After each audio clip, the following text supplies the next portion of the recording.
there, beer tubers. Welcome back to Maxwell Starr's Back Deck Beer Reviews. First time in 2018 taking a look at a beer that I got down in New York, of all places. Actually, it was on my trip to the 2018 Albino Rhino Beer Fest that I picked this can up. It is a Lost Nation Brewing Mosaic IPA. I believe it's a New England style IPA, although I'm not 100% certain. It's brewed in Vermont anyway. I got it at it was at Taps. I got it at Taps, of all places, in Lewiston, New York. I can't do the Average Joe accent, but I was down there with Average Joe, Average Dad, and Chris of On the 10th, and getting some beers to bring across over the Canadian border during my trip over there. I had a great time. Went to Brewed and Bottled as well. Spent the afternoon there. Had some great beers and food, and actually wing night over at Brickyard Brewing. I break Brickworks or Brickyard, something like that. I forget. But yeah, there's more coming from that. But heck, it's probably already uploaded. Anyway, I'm gonna take a look at this can of Lost Nation Brewing IPA that Joe actually recommended, even though he said he'd never had it himself. So it says Lost Nation Brewing in Morrisville, Vermont.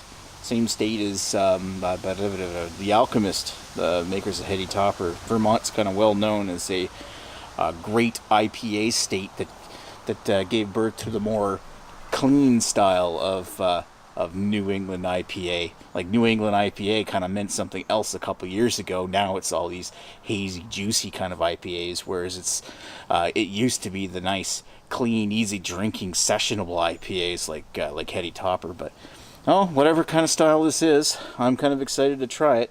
This can was canned fresh. It says the Mosaic version for some reason, but it was canned fresh on, if you can see that, on May 3rd, 2018. So at the time of this recording, it's just a hair over a month old. Still, I highly doubt it's a drain pour. Let's give it a pour anyway. See what she looks like. Ooh. Ooh. Ooh. Looks very nice. Wow. Hazy. That's like apricot orange almost. Put that can there. Let me take a look at this thing. Off-white head.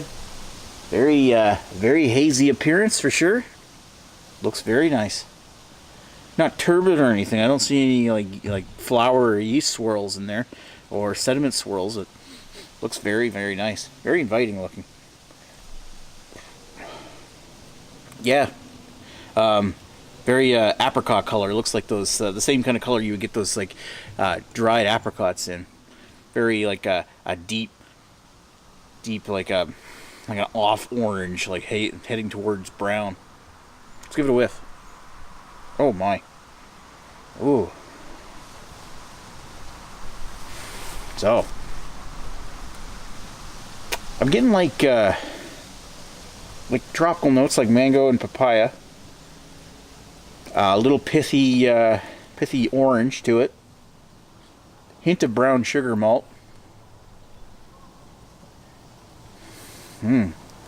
Very sweet smelling, and it's almost like gingerbread pithy orange mango. Interesting. I actually smell that I call it the pithiness, but it's like that fresh, ripe, like orange zest kind of thing, like the rind. That's probably what pithy is anyway. Anyway, down the hatch. Cheers.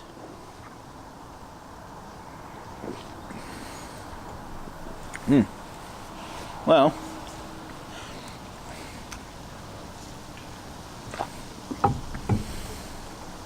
it's good. A little bit more resiny than I really wanted.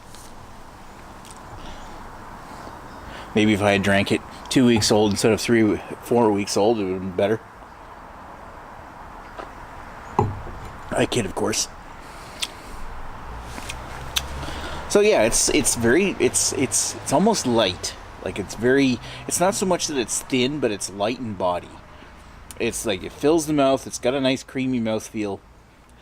The substance to it, it's a little mild in the flavor department, so it doesn't come at you with a big sweet amount of flavor. Like, the smell does not cater into the taste.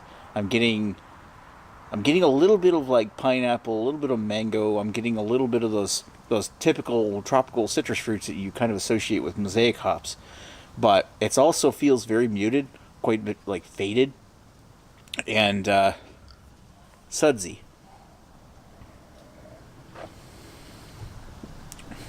There's a little touch of sweetness that's kind of backing up the rear of the palate.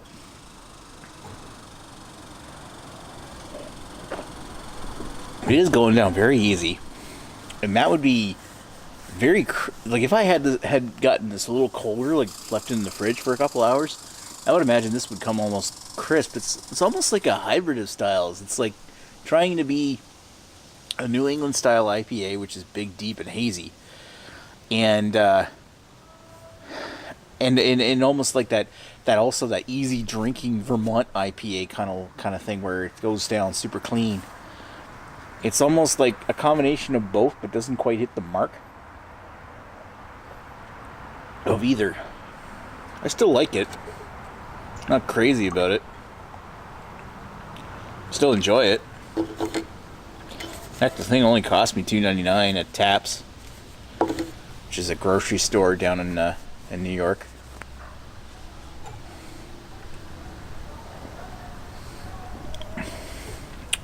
Yeah.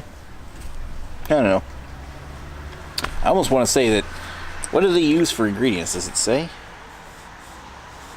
I almost want to say that it's. Somebody mentioned not too long ago that like using oats in a New England IPA, it gives it the hazy appearance. It's almost like they used. It's really creamy, and it's got almost that a little hint of oatmeal taste to it. So it almost makes me think that that's what they used in this, and I'm not sure if that's accurate or not, but for what it's worth. I don't know. Give it a 3.25 out of 5. It's kind of missing the mark for me. I kind of like my New England style IPAs a little bit juicier and a little bit fruitier, a little bit more sweeter. The kind of stuff where Trailway is hitting them out of the park, and I imagine there's some New York American stuff that's kind of doing it too. But as far as this goes, it's kind of. Your mileage may vary. Anyway, yeah, check it out if you want to.